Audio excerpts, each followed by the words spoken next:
Halo, selamat datang di bacaan hari ini. Hari ini hari Senin, tanggal 30 November, hari terakhir bulan November tahun 2020. Dan hari ini adalah hari yang penting di mana ada bulan purnama dan gerhana bulan penumbral, ya setengah setengah gerhana, dan ini berada di Gemini. Oke, teman-teman, ini adalah bacaan harian, bacaan umum untuk semua zodiak. Ambil jika resonate, lepaskan jika tidak resonate. Silakan lihat description box di bawah video ini untuk melihat rangkuman bacaan hari ini. Jadi, ada sesuatu yang berakhir, tapi itu sudah lewat. Sebenarnya kita juga udah tahu ya, dan mungkin dalam 1 minggu terakhir ini kita sedang digodok untuk bisa melepaskan hal tersebut, merelakan apa yang tidak mungkin kita bawa lagi ke masa depan, dan itu sudah terjadi. Tapi bagaimana ke depan itu masih misteri besar buat kita. Tapi anyway, kita tetap berjalan. Itu yang terlihat dari 3 kartu pertama ini. Dari 2 deck, yang pertama 3 kartu dari Wisdom Avalon, ya. Semuanya tentu saja adalah kartu yang jumping. Pertama adalah The High Priestess, Discernment, Prescience, Prophecy, Vision.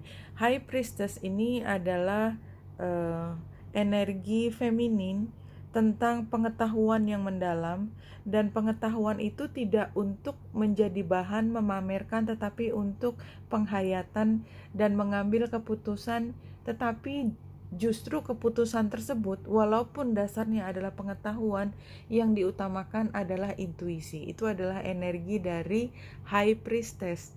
Jadi kadang-kadang dia tidak mengatakan sesuatu bukan berarti dia tidak tahu, karena ini lebih bijaksana untuk tidak dikatakan.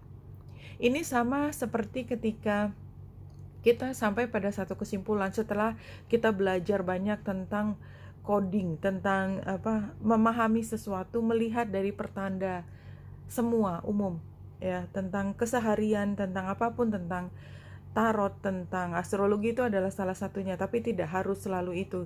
Di dalam kehidupan sehari-hari kita banyak paham.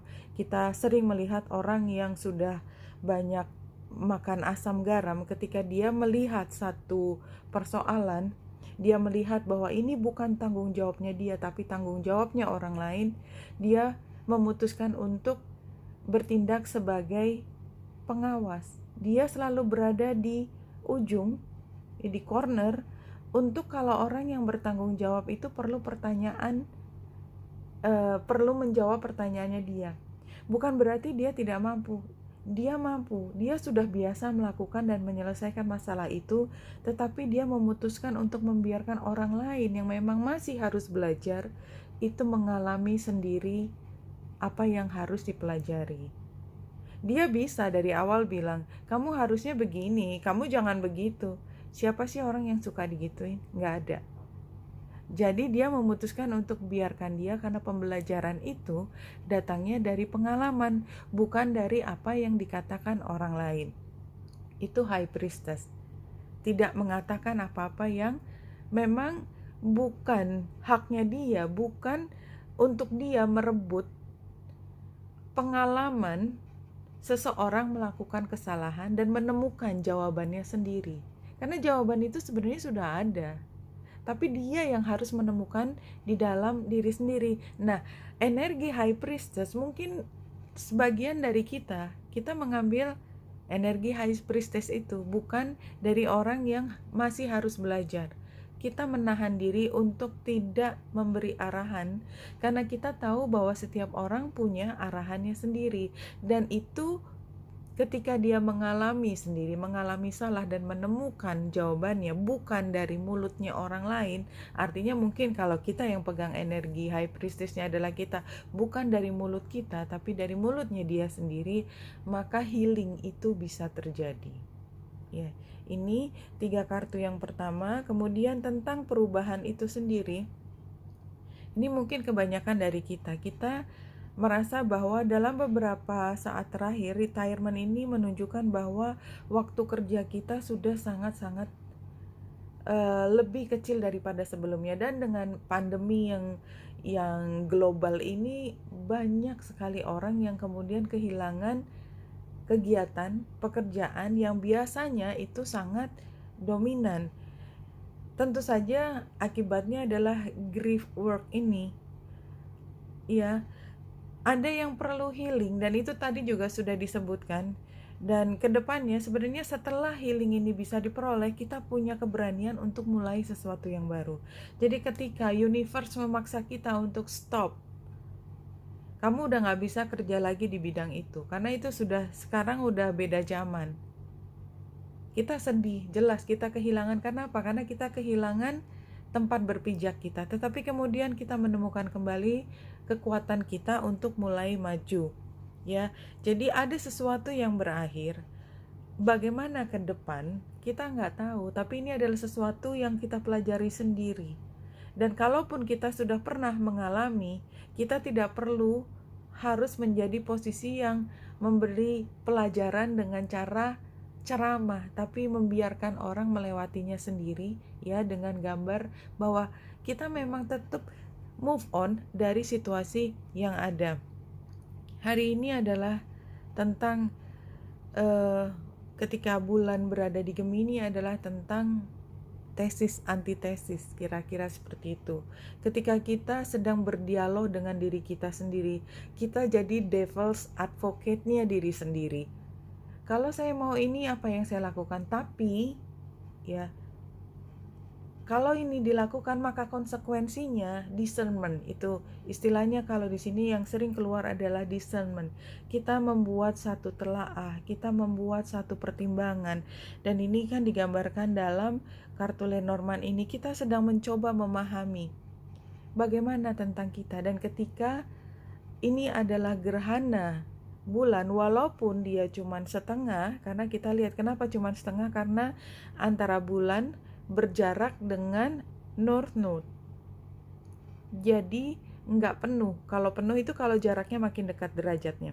Nah, ini tidak mengurangi makna utama dari gerhana bulan ketika ada sesuatu yang completely done, selesai. Dan ini yang namanya gerhana itu kan selalu di titik antara North Node dan South Node, ya, garis ini.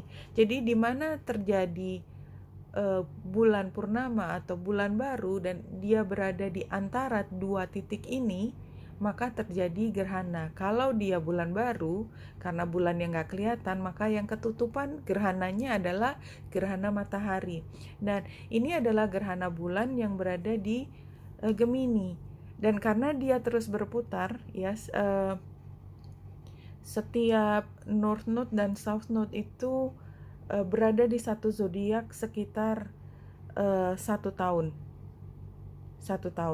Nah, berarti ini kan 12 tahun terakhir itu dia berada di situ. Cuman ini berbeda. Dulu adalah 12 tahun terakhir itu lebih ya dari 12, karena 1 tahunnya itu kan lebih kurang. Ini 2012 terakhir, ya, gerhana bulan di Gemini, tapi di situ adalah South Node. Jadi ada penutupan yang besar di tahun 2012. Nah, sekarang adalah pembukaan. Jadi katakanlah pembukaannya ini, tentu saja ini kan periode yang panjang dan setiap orang itu berada dalam fase yang berbeda. Kalau kita menilik kembali tahun 2012 pada sekitar akhir tahun juga, itu ada sesuatu yang besar yang berubah.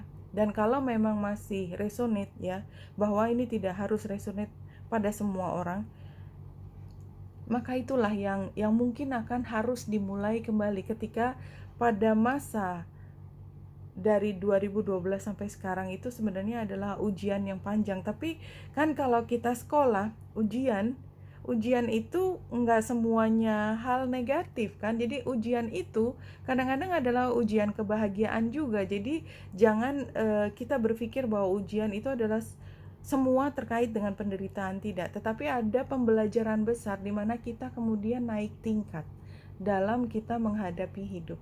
Oke, mungkin saya bicara agak kepanjangan hari ini, sorry, karena memang gerhana bulan sendiri adalah hal yang besar.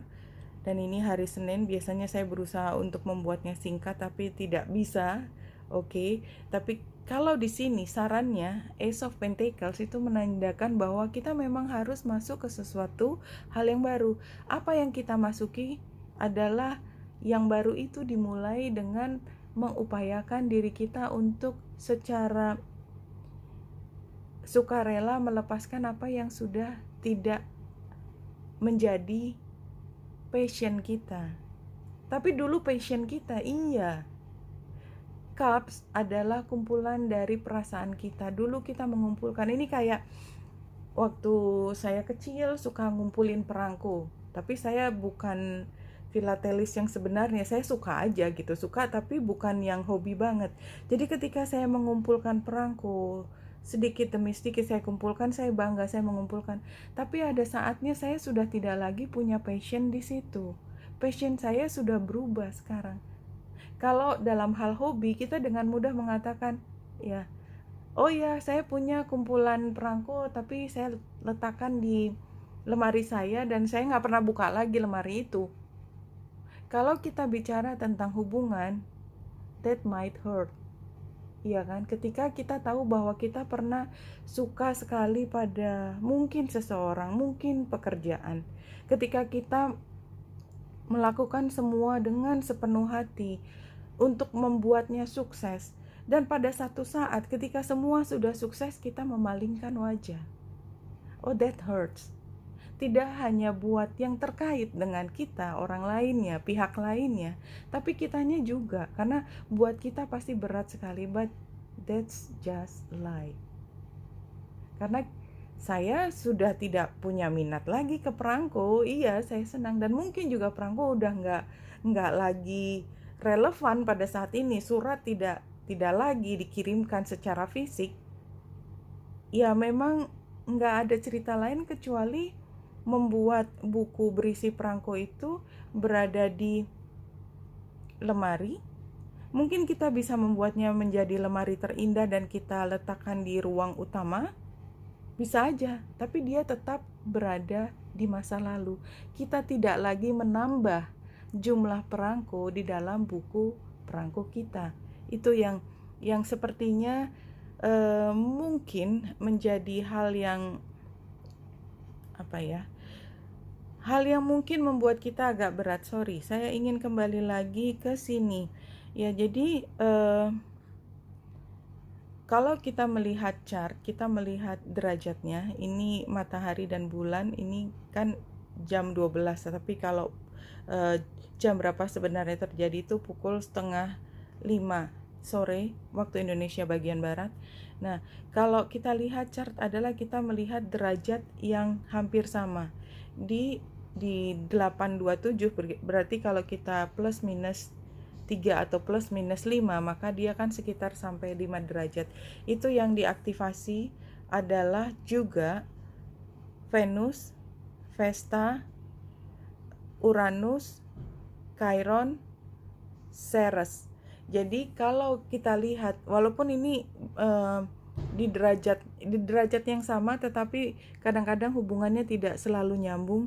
Anyway, sebenarnya yang teraktivasi di derajat yang mirip-mirip itu adalah ketika kita harus berpikir tentang apa yang ingin kita abdikan, dedikasikan itu untuk masa depan, dan situasinya adalah situasi yang berubah, dan perubahannya itu bukan perubahan yang nyaman, karena perubahan ini digambarkan ketika Pluto, Saturnus, Jupiter ditambah, kalau chartnya lebih detail, Pallas Athena itu harus square dengan Aries.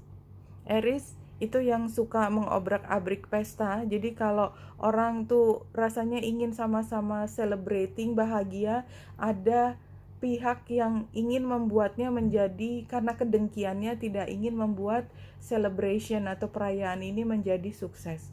Jadi situasinya seperti itu. Mungkin kita dipaksa untuk harus memihak, ya. Mungkin juga pada akhirnya kita bisa melihat bahwa dedikasi saya terdepan adalah tidak hanya untuk kelompok ini, dan yang menurut saya yang paling tinggi adalah untuk misi hidup kita yang sesungguhnya, tanpa harus kita terpengaruh pada situasi kekacauan yang sedang ada di luar. Oke, untuk menutup saya akan menggunakan messages from spirit. Dan untuk pesan hari ini,